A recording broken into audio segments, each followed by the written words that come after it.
యేసు నామంలో మీకు శుభములు సమృద్ధిగా కలుగునుగాక. మధురం నీ వాక్యం అనే కార్యక్రమానికి స్వాగతం. ఈరోజు మనం యేసు నామంలోని శక్తి అనే అంశం 21వ భాగం ధ్యానించుకుందామండి. మధురం మధురం నీ వాక్యం నా త్రోవకు దీపం నీ వాక్యం. ఈరోజు అంశం ఏంటంటే పేతురులోని శక్తి, యేసు శక్తి. పేతురులో యేసు ప్రభు యొక్క శక్తి ఎలా పనిచేసిందో మనం తెలుసుకొని మనలో కూడా అలాగే పనిచేయాలన్నమాట. యేసు ప్రభు కడరా భోజన సమయంలో తన 12 మంది శిష్యులతో మాట్లాడుతున్నారండి. చాలా ముఖ్యమైనది, మీరు చదువుకోండి. యోహాను సువార్త 14వ అధ్యాయం అన్నమాట. ఒకేసారి చదువుకోవాలి. ఒక గ్రంథం అంతా ఒకసారి చదవండి మీరు. ఇంకా నేను అనుకుంటాను ఇది చివరి బస్సు. ఈ సంవత్సరం ఏమేం జరుగుతాయో మత్తయి 24లో యేసు ప్రభు చెప్పిన యుగాంతపు సూచనలన్నీ అన్నమాట. భూకంపాలని చెప్పారు, యుద్ధాలు చెప్పారు, కరువులు చెప్పారు, అంటురోగాలు చెప్పారు. మరి ప్రేమ చల్లారిపోతుంది. మరి యేసు ప్రభు యొక్క శిష్యులకి చాలా శ్రమలు ఉంటాయి అని చెప్పారు కదా. వాళ్ళు ఎవరేం చెప్పినా నేను మాత్రం ఒక్క బైబిలే చదువుతానండి. బైబిల్లో యేసు ప్రభు చెప్పింది అది జరుగుతుంది. అంటే ఆది గ్రంథం నుంచి చివరి వరకు దేవుడు చెప్పింది జరుగుతుంది. ఇదే ప్రాఫిట్, ఇదే ప్రవచనం అండి. It's a book of prophecy. కనుక వాళ్ళు ప్రవచనాలు చెప్తున్నారు, వీళ్ళు ప్రవచనాలు చెప్తున్నారు, నేను ఎక్కడికి పరిగెత్తను. నా గురించి కూడా ఏదైనా కావాలంటే ప్రభు వాక్యం ద్వారా మాట్లాడుతూనే ఉంటారు. నా అంతరాత్మలో మాట్లాడతారు, గద్దిస్తారు, ఇలా ఉండకూడదు, ఇలా ఉండాలి అని చెప్పి. కనుక మీరు కూడా బైబిల్ చదువుకోండి. యుగాంతపు సూచనలు ఏం జరుగుతుంది అంటే మత్తయి సువార్త 24వ అధ్యాయం చదవండి. ఆ తర్వాత 2 తిమోతి 3వ అధ్యాయం చదవండి. అంత్యదినములలో అపాయకర సమయాలు వస్తాయి. ప్రజలు స్వార్థపరులవుతారు. తర్వాత ధనాశ కలిగిన వాళ్ళు, తల్లిదండ్రుల్ని ధిక్కరించేవాళ్ళు, కృతజ్ఞత లేకుండా ఉంటారు, కఠిన స్వభావాన్ని కలిగి ఉంటారు. ఇవన్నీ అక్కడ ఉన్నాయండి ఆల్రెడీ. ఇంకా యేసు ప్రభు కూడా చెప్తారు, తల్లి కుమార్తెని, కుమార్తె తల్లిని ఎదిరిస్తుంది అని. అయితే మనకి ఇది జరగకూడదండి. జల ప్రళయం వచ్చినప్పుడు అందరూ నాశనం అయిపోయినారు కదండి. ఆదికాండం 6 నుంచి చదివితే. కానీ నోవా పిల్లలు, నోవా ఆయన భార్య, కొడుకులు, కోడలు 8 మంది ఓడలో సురక్షితంగా ఉన్నారు. ఏం జరగలేదు. ఏంటి ఓడ అంటే దేవుని యొక్క మాటలు, ఆజ్ఞలండి. దేవుని మాటలు మనం పాటించినప్పుడు లోకంలో ఏం జరిగినా 91వ కీర్తనలో చెప్తారు, నీకు నీ కుడి ప్రక్కన 1000 మంది, ఇటువైపు 10,000 మంది, నీ ప్రక్కన ఉన్న వాళ్ళు చనిపోయినా కూడా నీవు దేవుని ఆజ్ఞలు పాటిస్తే నీవు ఏం ధరిస్తావు చెప్పు? పరిశుద్ధ ఆత్మ వస్త్రాన్ని ధరిస్తావు కదా, నీకేం కాదనమాట. సింహాల బోన్లో దానియేలుకేం కాలేదు, అగ్నిగుండంలో దానియేలు స్నేహితులకేం కాలేదు. దేవుని యొక్క ఆత్మ ఎవరు కలిగి ఉంటారో, ఎవరు యేసు ప్రభుని మోస్తారో వాళ్ళకి యేసు ప్రభు వాళ్ళని కాపాడతాడండి. ఆయన డాక్టర్. ఆయన నీలో ఉంటే నీకెట్లా అండి అనారోగ్యం వస్తుంది? కనుక పేతురు ద్వారా కొన్ని లెసన్స్ నేర్చుకుందాము. నాకు ఒక డ్రీమ్, 73 పుస్తకాల గురించి 2017, 18 2 సంవత్సరాలు చెప్పానండి. అప్పటి నుంచి దేవుడు చెప్తూ ఉన్నారు, నువ్వు చెప్తున్నావు కానీ కొద్దిగా రాస్తే చదువుకునే వాళ్ళకి అర్థమవుతుందమ్మా అని. అలాగే నాకున్న ఇంకా ఒక కోరికలో ఒకటి ఏంటంటే పేతురు గురించి రాయాలి అని. ఎలా పేతురుని ప్రభు పిలిచారు, ఎలా సిలువ మరణం వరకు పేతురు నమ్మకంగా ఉన్నారు. మీరు కూడా కొద్దిగా అలా రాసుకునండి. యేసు ప్రభు కడరా భోజన సమయంలో ఏం చెప్తారంటే, నన్ను విశ్వసించువాడు నేను చేసే క్రియలు నాకంటే గొప్ప క్రియలు చేస్తాడు అని చెప్తారనమాట. విశ్వాసం అంటే విధేయించడం, యేసు ప్రభు మాటకి విధేయత చూపించడం అన్నమాట. అందుకే మీరు యోహాను 14 ఒక్కొక్క మాట చదవాలి. మీరు కలవరపడకండి, దేవుణ్ణి విశ్వసించండి, నన్ను విశ్వసించండి. అంటే దేవుడు చెప్పిందంతా తండ్రి దేవుడు పాత నిబంధన, విధేయించండి. నన్ను విధేయించండి అంటే 4 సువార్తల్లో చెప్పినది ప్రతి ఒక్కటి మీరు విధేయించండి. విశ్వసించుట అనగా విధేయత అని మీరు రాసుకొని అన్నీ విధేయించండి. అప్పుడు నేను చేసే క్రియలు నాకంటే గొప్ప క్రియలు మీరు చేస్తారు. నేను పరలోకానికి వెళ్ళి మీకు ఇల్లు కట్టి మళ్ళీ వచ్చి మిమ్మల్ని తీసుకెళ్తా. రెండవ రాకడ గురించి కూడా అక్కడ చెప్తారు. నేను చేసే క్రియలు నాకంటే గొప్ప క్రియలు.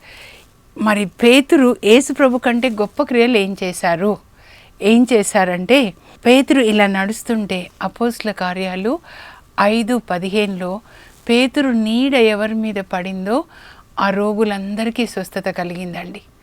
పక్షవాత రోగి ఒక్కరు కాదు, ఇలా నడుస్తుంటే ఆయన నడుస్తున్న దారికి ఇటువైపు నీడ పడిందంటే స్వస్థత అన్నమాట. అంత ఇష్టం యేసు ప్రభుకి మనము ఆయన చేసిన దానికంటే గొప్ప క్రియలు చేయాలని. స్మిత్ విగిల్స్వర్త్ గురించి కూడా నేను చదివానండి. యేసు ప్రభు ఈ లోకంలో ఉన్నప్పుడు 3 లేపారు కదా, లాజర్ని. ఆయన మనుషుల్ని లేపడానికి రాలేదండి, మన ఆత్మల్ని లేపడానికి అన్నమాట. అయితే స్మిత్ విగిల్స్వర్త్ యేసు నామంలో నీకు ప్రాణం వచ్చునుగాక అని 19 మందిని ఆయన లేపుతాడనమాట. అలాగే సెయింట్ ప్యాట్రిక్ గారు కూడా అన్నమాట, చాలామందిని.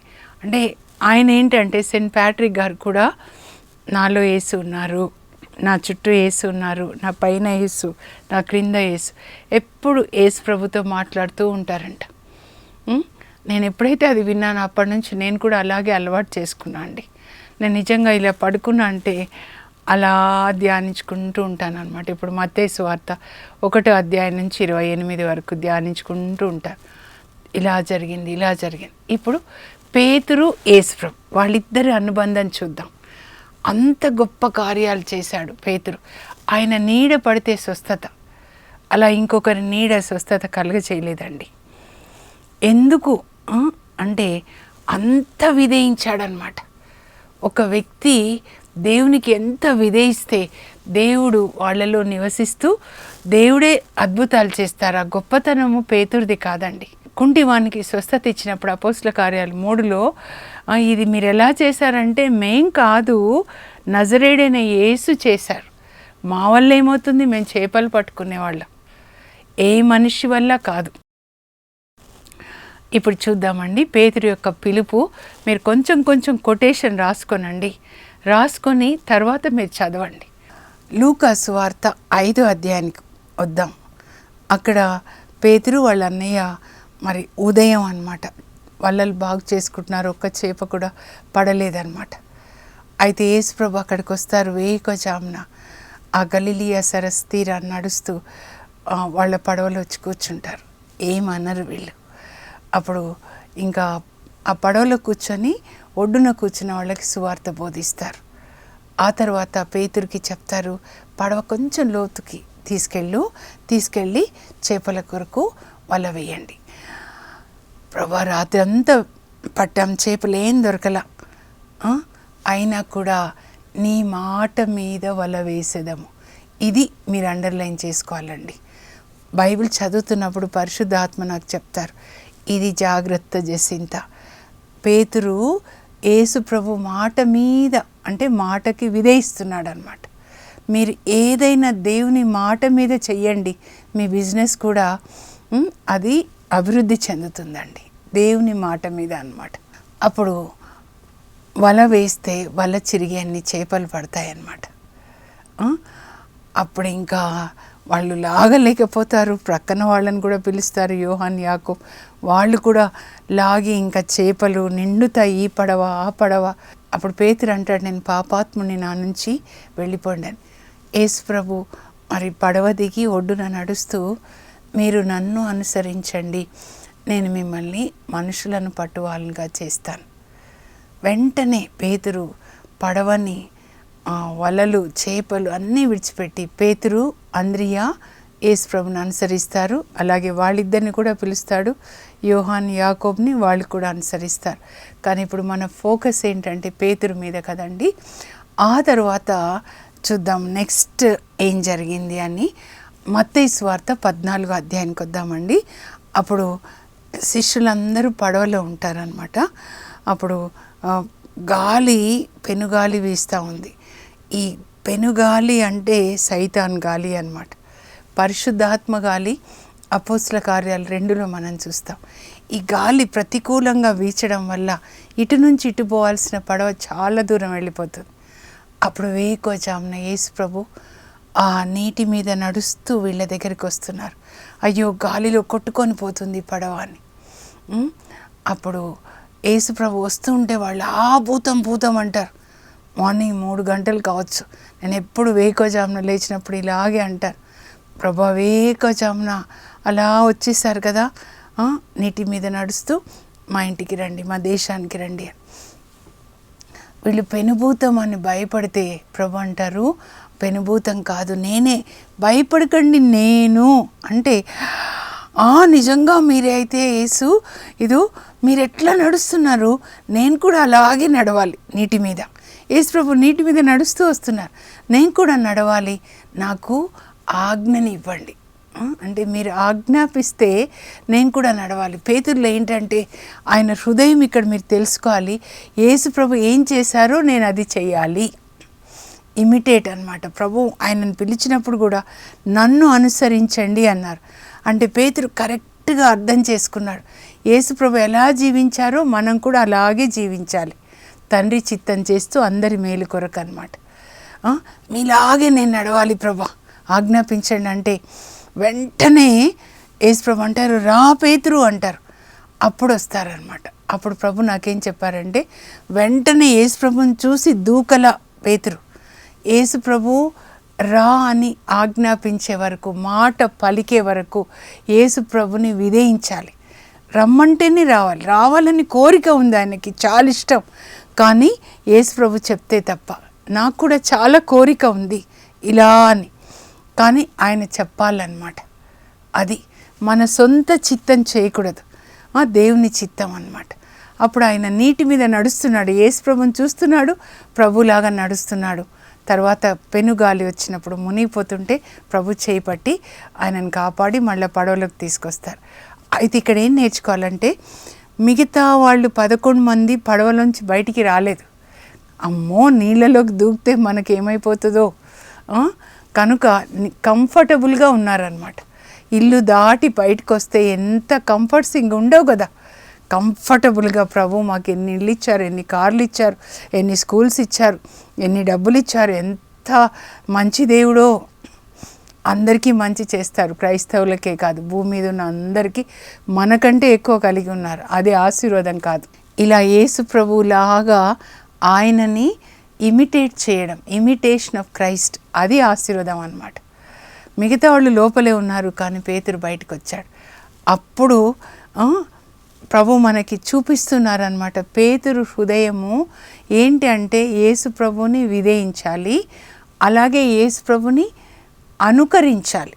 ఒబీడియన్స్ అండ్ ఇమిటేషన్ అన్నమాట. ఈ 2 క్యారెక్టర్స్ అండి పరిశుద్ధాత్మ మనకి బోధిస్తూ ఉంటారనమాట. తర్వాత 16వ అధ్యాయానికి వస్తే వాళ్ళు కైసారియా ఫిలిప్ దగ్గరికి వెళ్తారు. అప్పుడు కూర్చుని ఉంటారు యేసు ప్రభు, వీళ్ళు 12 మంది మాత్రమే శిష్యుడు. ప్రేమగా మాట్లాడుకుంటూ ఉంటారనమాట. ప్రభు అడుగుతారు, ప్రజలు ఏమనుకుంటున్నారు నా గురించి అయ్యా? కొంతమంది అంటున్నారు బాప్తిస్మా యోహాన్ అని, కొంతమంది ఈర్మియా ప్రవక్త అని, ఏలియా అని అట్లా చెప్పుకుంటున్నారు గురువు అంటే, మరి మీరేమనుకుంటున్నారు? ఆ 12 మందిని అడిగారు. కానీ వెంటనే పేతురు ఏం చెప్తారంటే, మీరు సజీవుడగు దేవుని కుమారుడైన క్రీస్తు, మీరు you are the Christ son of living God. క్రీస్తు అంటే అభిషేకం పొందినవాడండి. యెషయా 61:1 సువార్త బోధించడానికి, చెరలో ఉన్న వారిని విడిపించడానికి, గ్రుడ్డివారి కన్నులు తెరవడానికి దేవుడు యేసు ప్రభుని అభిషేకించి పంపించిన మెస్సయ్య. క్రీస్తు అంటే క్రిస్తోస్, అభిషిక్తుడు గ్రీక్ భాషలో. మరి హీబ్రూ భాషలో అయితే మెస్సయ్య, మీరు రక్షకుడు, దేవుడు పంపిన మెస్సయ్య రక్షకుడు మీరు. అప్పుడు యేసు ప్రభు అంటారు, షబాష్, షబాష్, నీకు ఈ విషయాన్ని తెలియజేసింది నీ రక్త మాంసాలు, నీ తెలివి కాదు పేతురు, నా తండ్రే నీకు ఈ విషయాన్ని తెలియపరిచాడు. యేసు ప్రభుని విధేయించాలి, యేసు ప్రభులాగా జీవించాలి అని కోరిక ఉన్నప్పుడు పరలోక తండ్రి మనకి పరలోక రహస్యాల్ని తెలియజేస్తాడని. అక్కడ 12 మంది ఉన్నారు, కానీ పేతురికి మాత్రమే ఈ విషయము దేవుడు బయలుపరిచారు, తండ్రి దేవుడు అన్నమాట. అప్పుడు యేసుప్రభు అంటారు, పేతురు నీ రాతి మీద నా సంఘాన్ని కడతాను. మొదటిసారి సంఘం అంటున్నారు. I will build my church upon you, the doors of hell shall not prevail against you. నరక లోక శక్తులు నీ ముందు నిలువజాలవు. నేను నీకు పరలోకపు తాళపు చేతుల అధికారాన్ని ఇస్తున్నాను. భూమి మీద నువ్వు దేన్ని బంధిస్తే అది పరలోకంలో బంధించబడుతుంది, భూమి మీద నువ్వు దేన్ని విప్పితే అది పరలోకంలో విప్పబడుతుంది. ఇక్కడ అధికారం వచ్చేసింది అన్నమాట పేతురుకి. 2 విషయాలు గుర్తుపెట్టుకోండి, విధేయత అలాగే మరి అనుకరణ అన్నమాట, ఒబీడియన్స్ అండ్ ఇమిటేషన్ అన్నమాట. ఇంకా తర్వాత మనం 17వ అధ్యాయానికి వెళ్దామండి. అక్కడ యేసు ప్రభు తాబోరు పర్వతాన్ని ఎక్కుతున్నారు. 12 మంది శిష్యులు 3 తీసుకెళ్తున్నారు. పేతురు ఉన్నాడు, యోహాన్ ఉన్నాడు, ఆ తర్వాత వాళ్ళ అన్నయ్య యాకోబు అన్నమాట. సో వీళ్ళ 3 మీరు మనసులో పెట్టుకోనండి. అప్పుడు తాబోరు పర్వతం అన్నిటికంటే ఎత్తైన పర్వతం అండి. అక్కడ యేసు ప్రభు ప్రార్థిస్తుండగా ఆయన దివ్య రూపధారణ పొందారు. ఆయన ముఖం ప్రకాశిస్తుంది, ఆయన వస్త్రాలంతా తెల్లగా అయిపోయినాయి. ఈరోజు మా కుటుంబ ప్రార్థనలో ఇదే చదువుకున్నాం. ఏంటి అని మా హస్బెండ్ అడుగుతున్నారనమాట. అంటే యేసు ప్రభువు నీ లోకం ఎలా చూస్తుందంటే శరీర రూపంలో వచ్చారు కదా, వడ్రంగి కుమారుడు ఈయన అని అనుకుంటున్నారు. కానీ ఇక్కడ తాబోరు పర్వతం మీద యేసు ప్రభు దివ్య రూపధారణ అంటే ఆయన యొక్క దైవ స్వభావాన్ని చూపిస్తున్నాడు. దేవుని కుమారుడిగా ఇప్పుడు వాళ్ళకి కనబడుతున్నాడు అనమాట. అంతేకాకుండా మోషే ఏలియాలు మాట్లాడుతున్నట్టుగా కనబడుతుంది అనమాట పేతురుకి. ఇప్పుడు మోషే ఏలియాలు లేరు, పాత నిబంధన వాళ్ళు. కానీ ఇక్కడ వచ్చారంటే వాళ్ళు ఆత్మలో వచ్చారనమాట. ఆత్మలో వచ్చినటువంటి మోషేని, ఏలియాని, అలాగే యేసు ప్రభుని, ఆత్మలో ఉన్న యేసు ప్రభు. ఇప్పటి వరకు శరీరంలో ఉన్న యేసు ప్రభుని చూశారు, ఇప్పుడు ఆత్మలో ఉన్న యేసు ప్రభు అంటే దేవుడు అనమాట. దైవ స్వభావం, డివైన్ నేచర్ చూస్తున్నారు. ఆయన అంటాడు, ప్రభా 3 గుడారాలు ఇక్కడ నిర్మిస్తాను, ఇక్కడ చాలా బాగుంది అని. అప్పుడు అంతలో వాళ్ళని మేఘం కమ్ముకుంటుందంట. మేఘం అనే వస్త్రం అన్నమాట, పరిశుద్ధ ఆత్మ వస్త్రం కమ్ముకుంటుంది. అప్పుడు ఆ మేఘం నుంచి తండ్రి దేవుడు మాట్లాడతారు, ఈయన నా ప్రియమైన కుమారుడు, వడ్రంగి కుమారుడు కాదు, నా ప్రియమైన కుమారుడు, ఇతని అందు నేను ఆనందిస్తున్నాను, మీరు ఈయనని ఆలకించండి. మేఘం మాట్లాడుతుంది, పెద్దగా అన్నమాట, గర్జించినట్లుగా, ఉరుము గర్జించినట్లు భయపడిపోతారనమాట.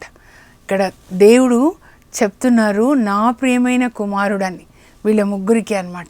అంటే మన హృదయం, మనస్సు యేసు ప్రభు మీదనే లగ్నమైనప్పుడు దేవుడు మనకి పరలోక విషయాలను చూపిస్తారండి.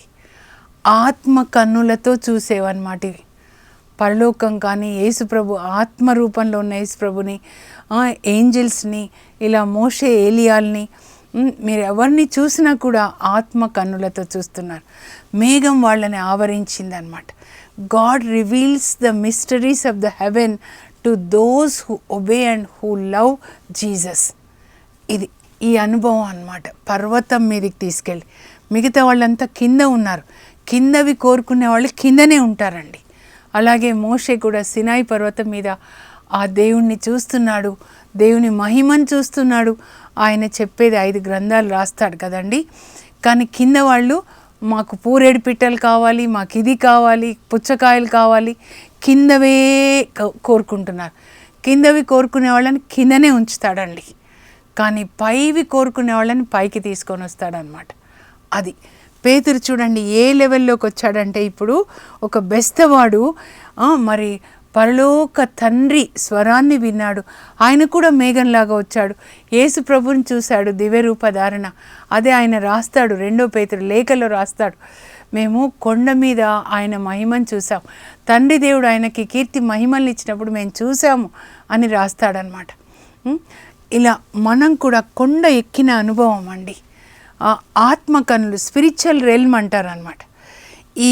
ఇక్కడ కింద శరీరము భూ సంబంధమైనవి, కానీ మనం పరిశుద్ధ ఆత్మ వచ్చినప్పుడు మనం స్పిరిచువల్ రెల్మ్లోకి వెళ్తాము. ఆత్మ సంబంధమైన దేవుణ్ణి, దేవదూతని చూస్తాము, దయ్యాల్ని కూడా చూస్తాము. అవి కూడా చూపిస్తాడండి. ఈ లెవెల్లోనికి రావాలి. 40 days వచ్చాయి, 40 days ఇది తినలేదు అది తినలేదు అంటే అది కింద శరీరమే, కానీ దేవుని యొక్క ఆత్మని పొందాలి, మనం దేవుని శక్తిని పొందాలి. ఇలా స్పిరిచువల్ రెల్మ్లో దేవుణ్ణి, పునీతులని మనం చూడగలగాలన్నమాట. ఇదండి క్రైస్తవ జీవితం. కొండ ఎక్కినట్లుగా ఉండాలన్నమాట. ఈ కింద వాటిని కాకుండా పై వాటిని ప్రేమించాలి.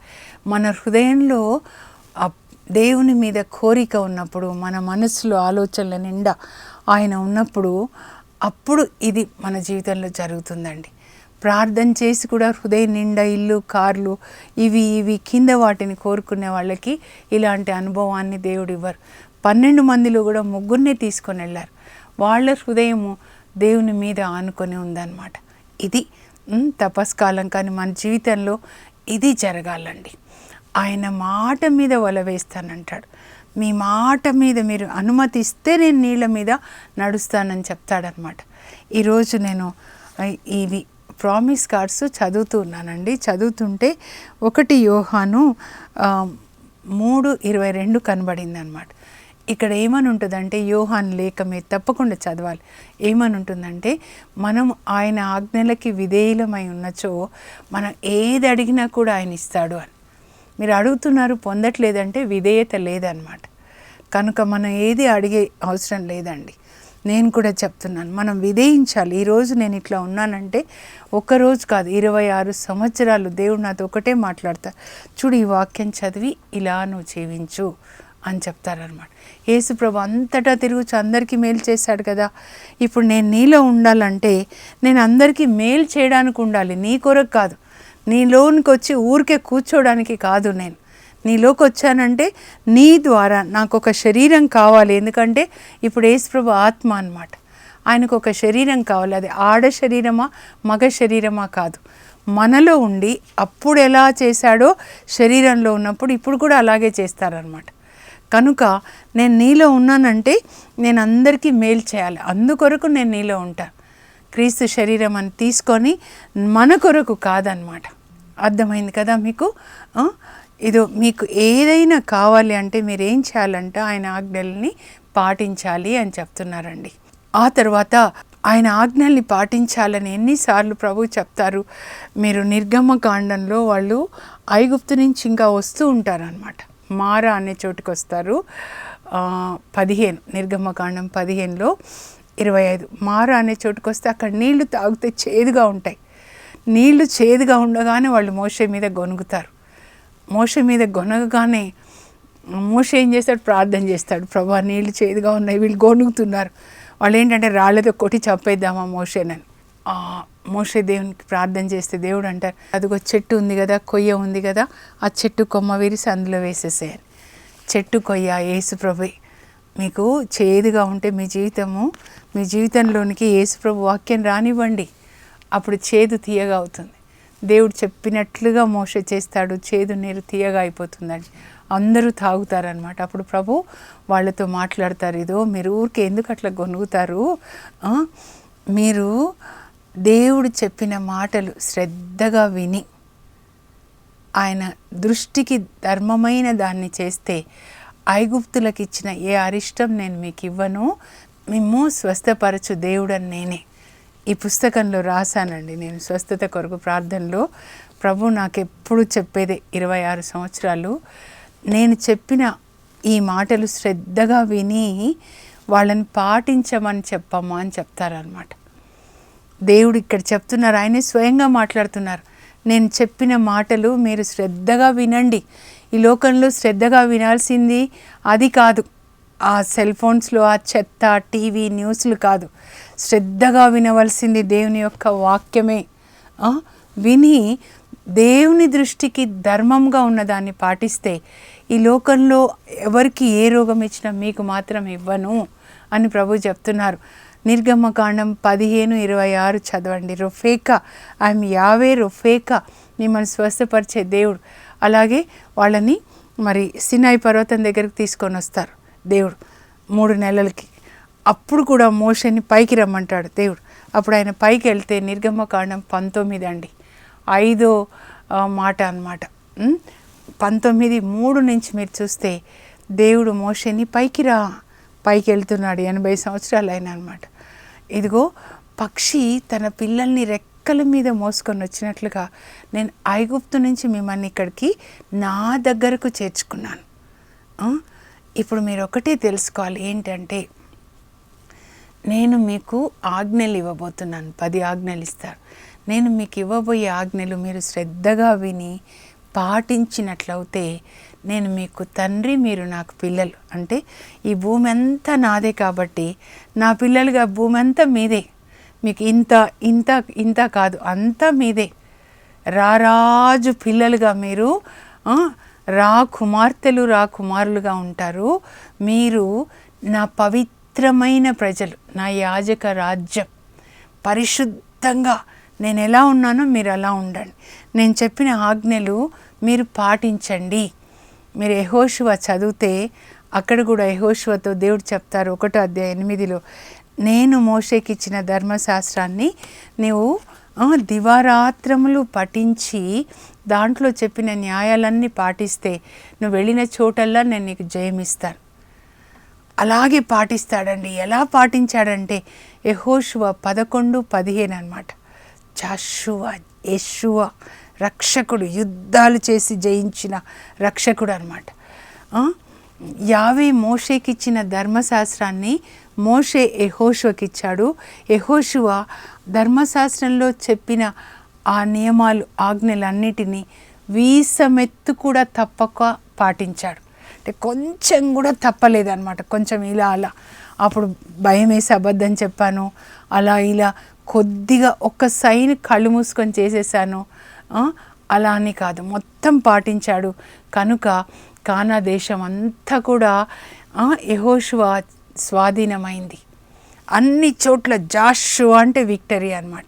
ఎందుకంటే దేవుని యొక్క ఆజ్ఞలు పాటించాడు. ఇప్పటికైనా కూడా మనం అందరం కూర్చొని బైబిల్ గ్రంథాన్ని చదివి దేవుని ఆజ్ఞలు పాటిద్దాం. 10 ఆజ్ఞలు ఎక్కడున్నాయంటే కూడా నేను కొన్నిసార్లు అడిగితే బైబిల్ అంతా చదివామన్నారు. అయితే చెప్పండి 10 ఆజ్ఞలు ఎక్కడున్నాయంటే ఇలా చూస్తున్నారు. నిర్గమకాండ 20వ అధ్యాయం చదవండి. అది ఒక ఎల్కేజీ బాలశిక్ష అంటాడనమాట పౌలు గలతీ 3:23లో. తర్వాత యేసు ప్రభు బోధన మత్తయి 5, 6, 7 అధ్యాయాలు, అష్టభాగ్యాలు చదివి మీరు పాటించండి. వేరే మార్గం లేదు. మీకు స్వస్థత కావాలా, పిల్లలకి పెళ్ళిళ్ళు కావాలా, మీకు ఆరోగ్యం కావాలా, మీ పనిలో ఈ కింద వాటినే అడుగుతారా? ఎప్పుడు పైన వాటిని అడగరా? పేతురులాగా.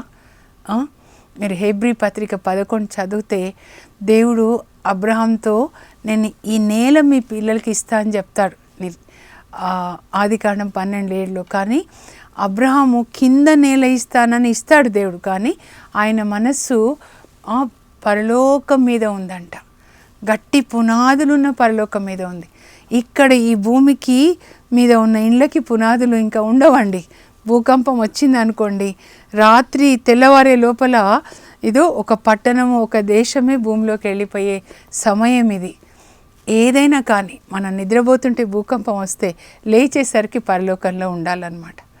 మహిమగల పరలోకంలో బంగారు వీధుల్లో యేసు ప్రభు యొక్క చేయి పట్టుకొని మనం నడవాలి. నిత్యం ఆయనను స్తుతించాలి. బైబిల్ చదువుకోండి, దయచేసి పాటించండి. ఇదే నా ప్రార్థన చేసుకుందాం. పరలోకపు మా తండ్రి, మీ పరిశుద్ధ నామం నాకు స్తోత్రం. అయ్యా, పేతురు ఎంత చిన్న పని చేసినా మీ మాట ప్రకారం చేశాడు యేసయ్య. మీరు ఆయన యొక్క విధేయత, అలాగే మీలాగే జీవించాలని ఆయన కోరిక నాయన. అందువల్ల ఎంత శక్తి ఇచ్చారంటే ఆయన నీడ కూడా రోగులను స్వస్థపరిచింది. క్రింద ఉన్న దేన్ని పేతురు ప్రేమించలేదు యేసయ్య, మిమ్మల్ని ప్రేమించాడు, మీలాగే జీవించాడు, అందరికీ మేలు చేశాడు, మీలాగే సిలువలో మరణించాడు ప్రభా తండ్రి. అలా మిమ్మల్ని అనుసరించడానికి మీరు ఏ మాటలు చెప్పారో అలా పాటించడానికి, మీ మాటకి లోబడి జీవిస్తూ మీలాగా అందరికీ మేలు చేస్తూ జీవించడానికి కృప దయచేయండి. యేసు నామంలో అడుగుచున్నాం తండ్రి, ఆమెన్. 2 మాటలండి పేతురు గురించి. ఒకటి యేసు ప్రభువు మాటకి లోబడి జీవించడం, ఇంకొకటి యేసు ప్రభుని అనుకరించడం, ఇమిటేషన్. ఏం చేశాడో ప్రభు అది చేయడం. ఆ కృప దేవుడు మీకు దయచేయను గాక. God bless you. Have a blessed day.